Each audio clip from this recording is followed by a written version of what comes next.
Hey folks, it's Dr. O. I feel like one of these undercover videos, they do where they're staking out a house.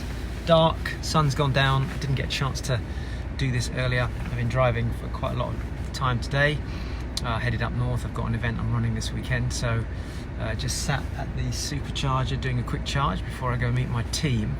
And I had two on the way up. Two, both relating in some way, shape or form to raising money with angels, which was really interesting. And what was interesting as well, what came out of the calls was in both there was a similar conversation where when I asked how you're approaching your angel investors. By the way, this is for those of you that are raising money for your businesses, whether it's property investing, whether it's looking for joint venture partners, etc. So I'm going to keep it brief, but I just want to share with you, communicating with impact is really important when it comes to dealing with angels. So typically the way I lay this out is think of an approach with an angel investor, anyone for this matter, but let's just keep it focused on angels, as you're coming to the table with a recipe and you have a bunch of ingredients.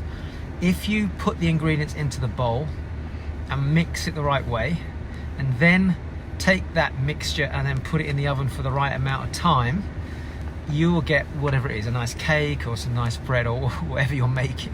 If anyone watches this, you're going to probably tell me, Ro, you've got the descriptions are really bad. Anyway, that doesn't matter. It's the point I'm trying to make is it's the ingredients and the recipe, the sequence that's really important.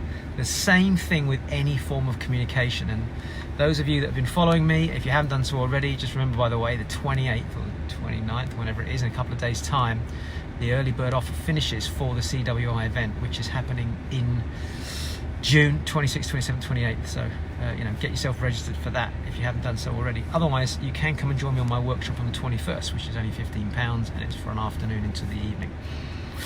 So here's what happened. When I was talking to both these individuals, what was really interesting was the conversation when we got to a certain point. I said, well, okay, have you always approached your angels in that sequence? And they both said yes. I said, okay, have you ever thought about changing that sequence? Haven't changed the sequence. Right, okay, so why did you use that sequence? So both explained it in slightly different ways. I'm not going to go into the detail of it now. I said, okay, I think personally, from when you leave that first meeting, there needs to be a shift of ingredients. You're leaving one of the ingredients out, one of the stages of the angel approach, and you're bringing that into the second stage, the second meetup. But knowing what I know about angels and dealing with people when it comes to money, it is actually better to bring that ingredient into the first meeting, not the second meeting. And I asked both of them, what do you think about that? And actually there's a bit of an aha. It's like, okay, actually that makes sense, yeah. So that was the first thing. But then the question came up, which was, well, how do I frame that? Because really I want to qualify them first. This is one of the conversations that I had. The other one was slightly different, but it was still qualification actually. Qualifying the person that you're sitting with. And I said, yeah, okay, the qualifying process is great. And when you're sitting with an angel, and of course you want to qualify how much money they've got, is it readily available, is it coming from the UK, is it coming from overseas, etc. And please take financial advice about this. This is not meant to be financial advice. I'm just giving you a broad stroke picture of the sort of approach that I've used in the past. And typically when people are sitting down, there's certain information you need to find on a legal perspective as well. So if you end up finding yourself in this one-to-one with an angel and you're asking a lot of questions in that first meetup, what can sometimes happen is they feel a little bit like they're being grilled. It's a little bit like somebody, the way I described it on the phone to one of the people I was speaking to today was when you go for an audition. I meet people that are actors or would-be actors, and they come out of the audition, they go, how's the audition? They go, yeah man, I got grilled. I want the film, but bloody hell, I got grilled. And their association with that experience wasn't necessarily as positive as it could have been. So with your angels, what I would suggest you do is you must leave that meeting with the angel with a very specific hook, something to get them, whet their appetite. Now there's several ways you can do that, one of which is you give them some examples of some deals that you're doing and then reassure them this is how you're going to get the security from your money. It might be they want to be a joint venture partner and they actually say, well, you've qualified them already, and there's two paths. One is JV, one is lending you money as an angel, and they actually seem to show an interest of being a JV partner, so you can show them headlines of an example of a deal that could whet their appetite. But leave the hook out there, leave the carrot out there. And obviously we need to go into more detail on this. However, when I sit with you next time, what I'll do is I'll bring more numbers to the table. In the meantime, what I really need you to do is this, and then you give them a structure. And that's really important.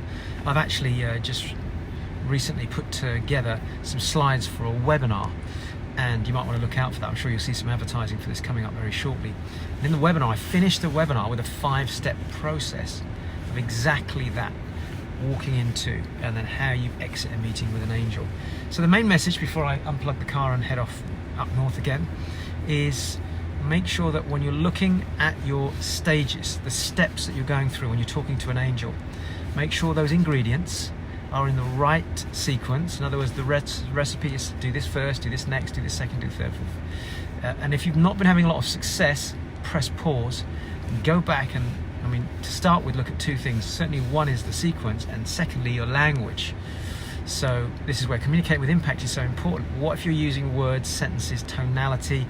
In fact, when I was speaking to the gentleman today, one of the people I spoke to, he made a comment, and it was really a throwaway comment, but it came in the middle of a sentence. I wanted to give it a go. I wanted to give this type of project a go. And I said, okay, if that happened to be a conversation with an angel who is about to lend you 100 grand, and you're saying, yeah, I'd like to give this type of deal a go, they're going to go, whoa, hold on a minute, 100 grand, I'm not sure if I take you that seriously. So tiny words, tiny sentences, tiny structures inside your communication can change an angel from like no to yes. We had a lady came through a CWI with me. I think it was the first one we ran, and she came in late by about 20 minutes on the Saturday. And because I'd given her a certain structure on the Friday to how to communicate more effectively with people, she went back and managed to secure an additional 200 grand's worth of property into her portfolio from somebody that hadn't said yes up until now, just by restructuring her approach. So we know it works. Anyway, hopefully that helps. So as I said, if you want to come and join me in June, the early bird offer, I'm sure there's a link below this, and that runs out in a couple of days' time. If on the other hand you want to come and get a flavour, we've got about a 2.5 to 3.5 hour workshop happening on the 21st of March, and that will be in London, so you can come and have a look at that as well. It's Dr. O signing out. Hopefully that was useful. Take care. Bye.